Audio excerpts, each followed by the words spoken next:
तो आज के इस वीडियो में मैं आप सभी लोगों को बताने वाला हूँ AI/ML का नेक्स्ट पार्ट, जो कि हम लोग का है पार्ट 4।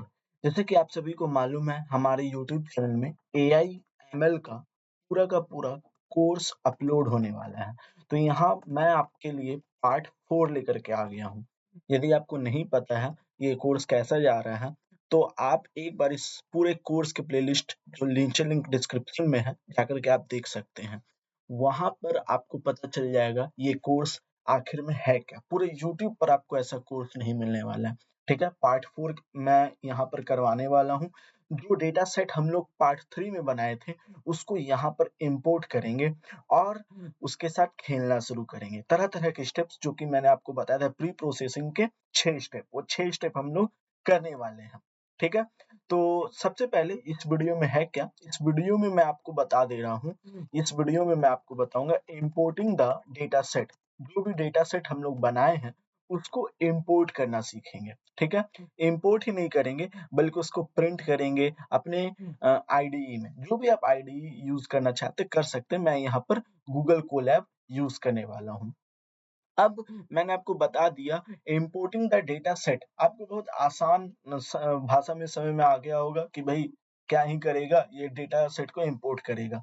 लेकिन ये जो स्टेप है ये पूरा एआई एमएल का मॉडल में बनाने में पूरा कोर्स में पूरा डेटा साइंस का कोर्स में सबसे इम्पोर्टेंट स्टेप होता है। ठीक है? क्या होता है सबसे इम्पोर्टेंट स्टेप होता है इम्पोर्टिंग द डेटा सेट कैसे होता है, इम्पोर्टेंट स्टेप कैसे किया जाता है, सब कुछ मैं आपको बताने वाला हूँ, ठीक है? जो भी हम लोग यूज़ किए थे डेटा सेट क्रिएट करने के लिए, वो हम लोग का डॉट सीएसवी फ़ोल्डर में था, ठीक है? डॉट सीएसवी फ़ोल्डर में था। ये डॉट सीएसवी फॉर्मेट क्या होता है? डॉट सीएसवी फॉर्मेट मतलब होता है कॉमा सेपरेटेड, ठीक है? कॉमा सेपरेटेड सेप सेपरेटेड वैल्यूज़, ठीक है? कॉमा सेपरेटेड वैल्यू मतलब हम लोग जब गूगल कोलैब में या किसी भी आईडीई में जब इसका वैल्यू लेंगे, ठीक है? प्रिंट करवाएँगे पाइथन की मदद से, तो हमारा जो वैल्यू रहेगा वो कॉमा से सेपरेटेड वैल्यू रहेगा, ठीक है? बस इसीलिए उसका नाम डॉट सीएसवी फॉर्मेट किया गया और मैं आपको रिकमेंड करता हूँ कि आपका डेटा सेट इसी फॉर्मेट में डेटा सेट एक बार देख लीजिए, यही डेटा सेट जो हम लोगों ने पार्ट 3 में बनाया था, इसी डेटा सेट को इम्पोर्ट करने वाले हैं। अब यहाँ पर डेटा सेट को इम्पोर्ट करने से पहले हम लोग को डेटा सेट को एक वेरिएबल नेम देना पड़ता है, ठीक है? एक वेरिएबल नेम देना पड़ता है। तो यहाँ पर मैं लिख देता हूँ वेरिएबल नेम, ठीक है? वेरिएबल नेम आप कुछ भी दे सकते हैं, कोई प्रॉब्लम वाली बात नहीं है। यदि आप पढ़े होंगे कोई भी प्रोग्रामिंग लैंग्वेज पाइथन से पहले या फिर अपने बिगिनर की क्लास में ही देखे होंगे, तो वहाँ वेरिएबल नेम दिया जाता है, ठीक है? क्यों दिया जाता है? ताकि हम लोग कुछ सर्टेन फंक्शन पांडास के कुछ सर्टेन फंक्शन को कॉल कर सकें। वो सर्टेन फंक्शन आपका कुछ भी हो सकता है, जैसे सारे के सारे वैल्यूज़ को डेटा सेट से पढ़ेगा और एक डेटा फ्रेम क्रिएट करेगा, ठीक है? तो ये क्या करेगा to take to take output ये सब जानना बहुत ज़रूरी है बेसिक से। To take output of certain function certain function by panda, ठीक है? पांडास को कॉल करके पांडास को ही क्यों कॉल करेगा क्योंकि मैंने आपको बताया ये सिर्फ डेटा को इंपोर्ट ही नहीं करता है बल्कि ये मैट्रिक्स ऑफ फीचर भी क्रिएट करता है। तो यहाँ आज के इस वीडियो में ही मैं आपको मैट्रिक्स ऑफ फीचर भी बताने वाला हूँ, ठीक है? मैट्रिक्स ऑफ फीचर भी क्या होता है वो सब बताया जाएगा। तो वेरिएबल नेम देना काफ़ी ज़्यादा ज़रूरी होता है। अभी मैंने आपको बताया कि ये एक डेटा फ्रेम क्रिएट करेगा वैल्यू लेकर के। तो अब यहाँ पर डेटा फ्रेम क्या होता है? ध्यान समझिए डेटा फ्रेम, ठीक है? ये सारे कीवर्ड जो होते हैं ना, वही सबसे इम्पोर्टेंट होते हैं क्योंकि बाद में मैं क्या कोई भी यूज़ करते जाएगा, आप कहीं कंपनी में जा रहे, कहीं जॉब कर रहे हो, वो कीवर्ड में ही बात करते हैं। तो फिर बाद में आपको ही प्रॉब्लम होगा कि भाई डेटा फ मैं एआई/एमएल का कोर्स तो कर लिया, लेकिन यहाँ ये सब क्या होता है मुझे मालूम ही नहीं। मैं आपको प्रैक्टिकल अप्रोच प्लस सारे के सारे थ्योरीज़ भी सब कुछ बताने वाला हूँ। तो ये एक तरीका का फॉर्मेट होता है डेटा का, जो भी आर में हो या पाइथन में हो, ठीक है? जिसमें सारे के सारे सेम रो हो, सेम रो के जो भी सेम रो हो और उसके वैल्यू हो, और जो भी कॉलम हो उसके वैल्यू हो डेटा सेट में, ठीक है? जैसे मैं कुछ कोड लिखा, कोड लिख करके गूगल कोलैब ने कुछ आउटपुट दे दिया, तो वही डेटा फ्रेम है हमारा। शॉर्टकट में आप समझिए, तो मैं यहाँ लिख देता हूँ सर्टेन सर्टेन सर्टेन फॉर्मेट। मैं देखिए ये सब लिख भी देता हूँ ताकि आप लोग नोट्स बना सकें। ये सारी चीजें लास्ट में मैं आपको सेव करके प्रोवाइड कर दूंगा एज अ नोट्स, ठीक है? तो data frame certain format of data data in Python, Python या फिर आर, कोई भी प्रोग्रामिंग लैंग्वेज जहां आप सीख रहे हैं, विच हैज एग्जैक्टली, ठीक है, विच हैज एग्जैक्टली, ठीक है? ये सभी चीज़ों को ध्यान समझिए। मैं थोड़ा लिखने में भी समय लेता हूँ, तब तक आपका रिवाइज़ होते जाए। यही कारण है मैं हमेशा बोलता हूँ 2x पर वीडियो देखिए, आपको समझ में आते जाएगा, ठीक है? Exactly the same rows, columns, ठीक है? कॉलम्स एंड वैल्यूज़, ठीक है? And values as in the original data set. जो भी हम लोग ओरिजिनल डेटा सेट में है, वही डेटा सेट पाइथन या फिर आर प्रोग्रामिंग लैंग्वेज, कोई भी प्रोग्रामिंग लैंग्वेज जिसका यूज करके आप एआईएमएल कर रहे हैं, वो जो भी वैल्यू देता है उसी को हम लोग डेटा फ्रेम कहते हैं, ठीक है? अभी सब कुछ पता चले प्रैक्टिकल करने के बाद। मुझे मालूम है कि शुरू-शुरू में आप लोग को दिक्कत होगा, भाई ये सब क्या है? लेकिन ये सारे कीवर्ड प्रैक्टिकल के पहले आप लोग को जानना काफ़ी ज़्यादा ज़रूरी होता है, नहीं तो बाद में आप ही परेशान होंगे, ठीक है? अब कोई भी फंक्शन पांडास परफॉर्म करने के लिए, ठीक है? परफॉर्म करने के लिए हम लोग अंडरस्कोर वैल्यू का यूज़ करेंगे, ठीक है? जैसे कि चलिए मैं आपको अब प्रैक्टिकल बता ही देता हूँ। मैं यहाँ पर सारे के सारे स्टेप्स लिख दिया था। लाइब्रेरी इंपोर्ट करना, डेटा सेट इंपोर्ट करना, मिसिंग डेटा को केयर करना, फिर कैटेगोरिकल डेटा को एनकोड करना जिसमें इंडिपेंडेंट, डिपेंडेंट दोनों आते हैं, फिर डेटा सेट को स्प्लिट करना। ये सब मैंने आपको बताया था, अपने दूसरे वीडियो में ही बताया था, ठीक है?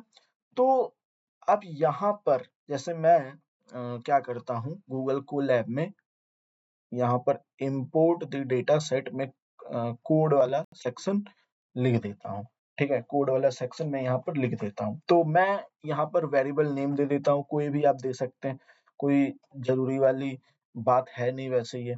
मैं डेटा सेट दे देता हूँ dot data set equal PD dot read. Read क्या करता है? रीड बेसिकली आपके पांडास का एक फंक्शन होता है जो आपके डेटा सेट को रीड करने का काम करता है, ठीक है? Read underscore underscore CSV, underscore क्या करता है? वो सीएसवी फाइल को रीड करेगा, इसीलिए मैं यहाँ पर अंडरस्कोर लिखा। और ब्रैकेट के अंदर आप अपना पाथ नेम दे दीजिए, जो भी आप रखें। मान लीजिए मैं इसका नाम दे देता हूँ डेटा डॉट सीएसवी, हमारे फाइल का नाम है, ठीक है? जैसा कि मैं सेव किया था, मैं आपको एक बार दिखा देता हूँ, कहाँ गया? ये रहा, ठीक है? एक बार मैं दिखा देता हूँ। यहाँ पर आप देख सकते हैं डेटा डॉट, इसका डी छोटा है, मैं वहाँ पर कैपिटल लिख दिया था, तो इसका डी मैं कैपिटल कर देता हूँ, ठीक है? तो ये सही रहेगा। मैं यही डेटा को इंपोर्ट करना, एक बार मैं आपको खोल कर दिखा देता हूँ ये कौन सा डेटा है, ठीक है?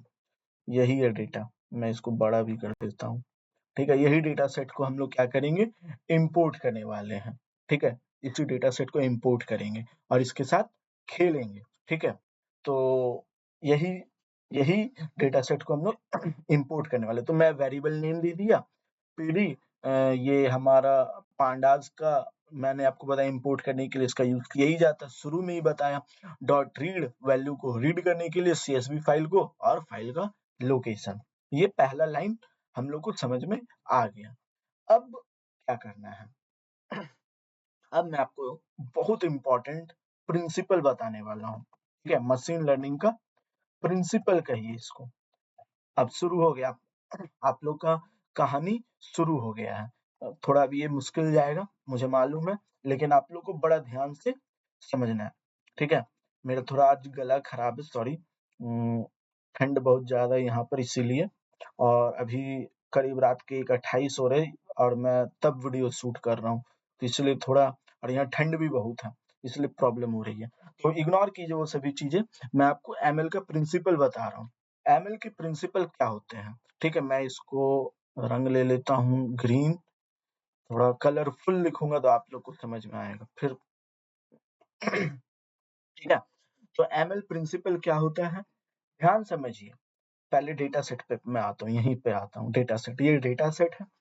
डेटा सेट में फीचर्स होते हैं, डेटा सेट में फीचर्स होते हैं, फीचर्स जो इंडिपेंडेंट वेरिएबल होते हैं। मैंने तो शुरू में ही पार्ट 1 में ही बताया था इंडिपेंडेंट वेरिएबल क्या होते हैं, जल्दी से कमेंट में लिखिए। इंडिपेंडेंट वेरिएबल होते हैं आउटपुट को छोड़ करके लास्ट वाला कॉलम। मोस्टली मैं सीधा टॉपिक मेन पॉइंट पर आता हूँ।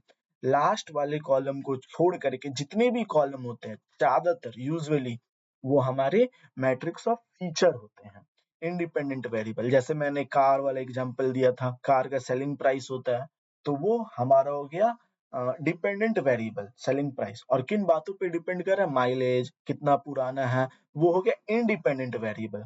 ठीक है, इन बातों पर डिपेंड करता है।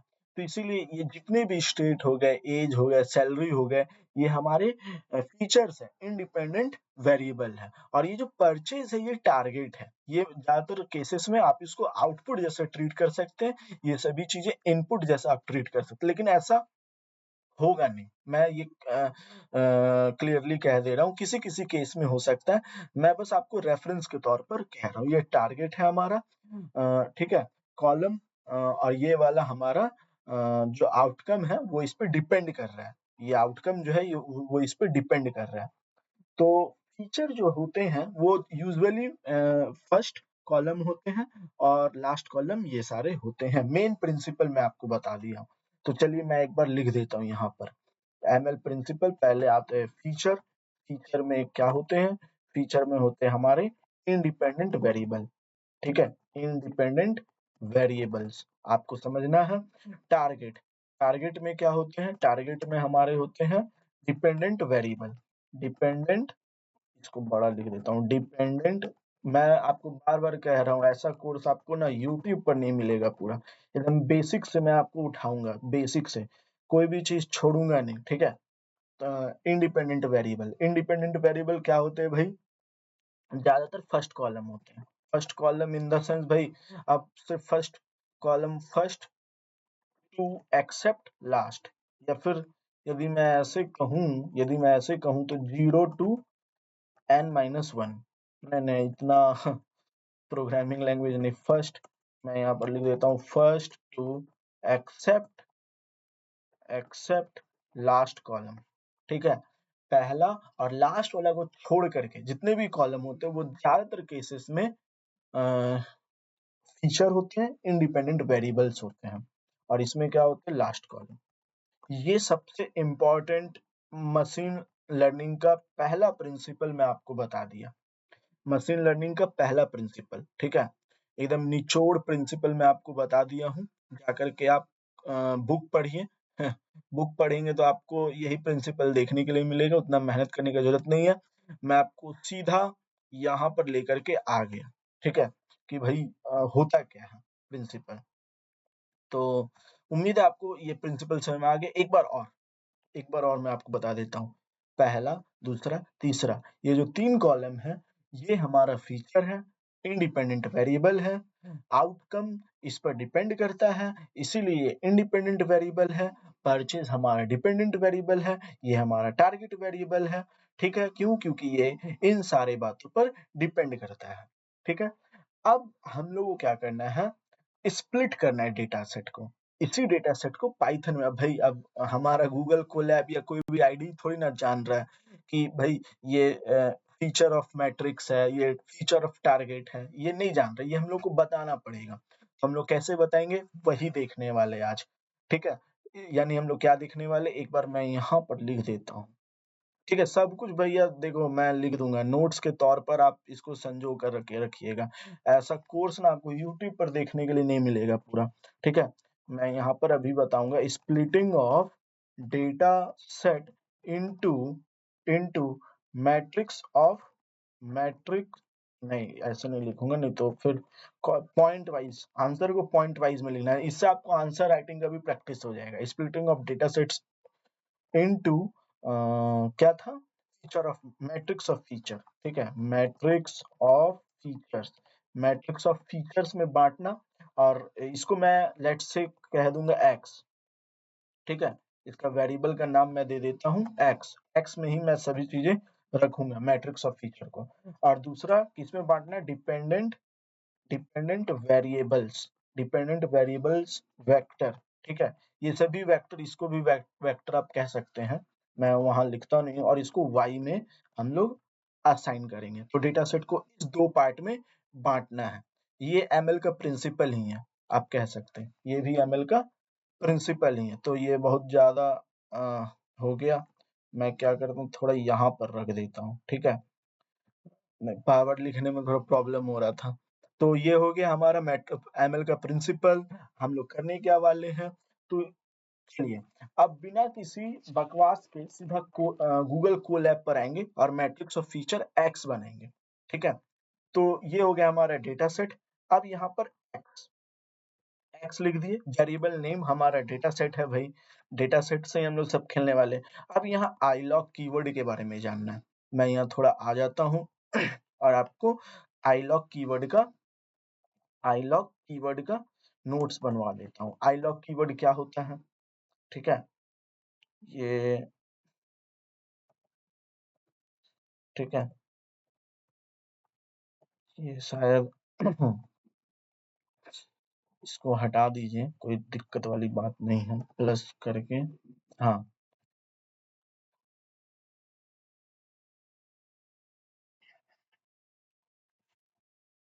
ठीक है।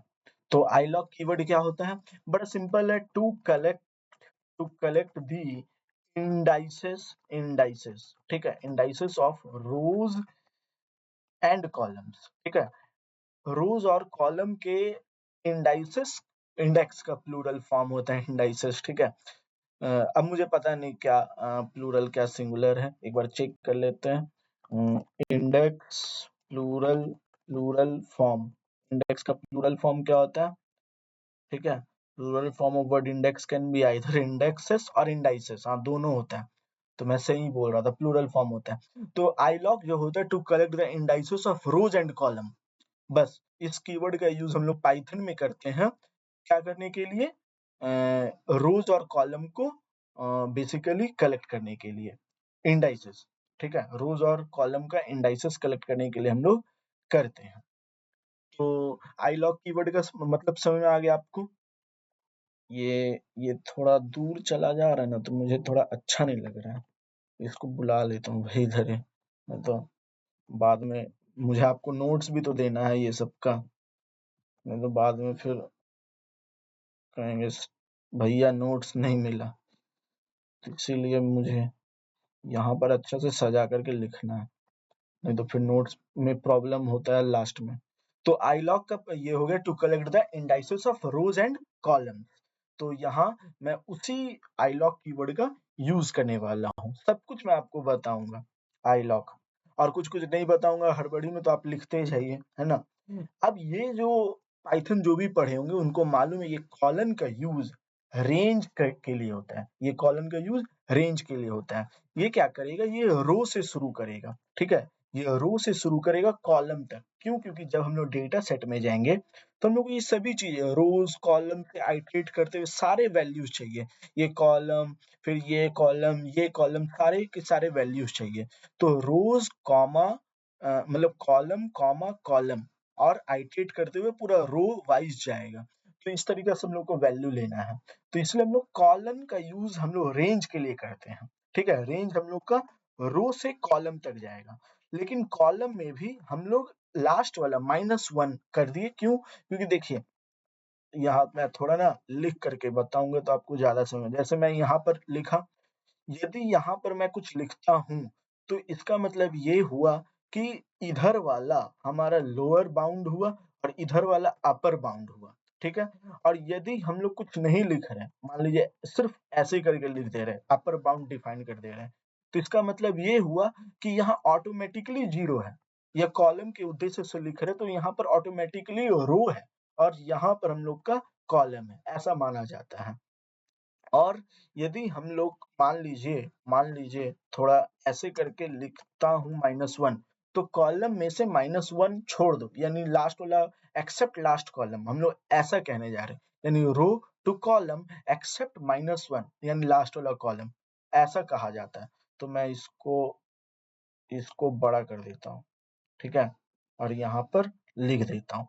ये हमारा लोअर बाउंड, अपर बाउंड, ये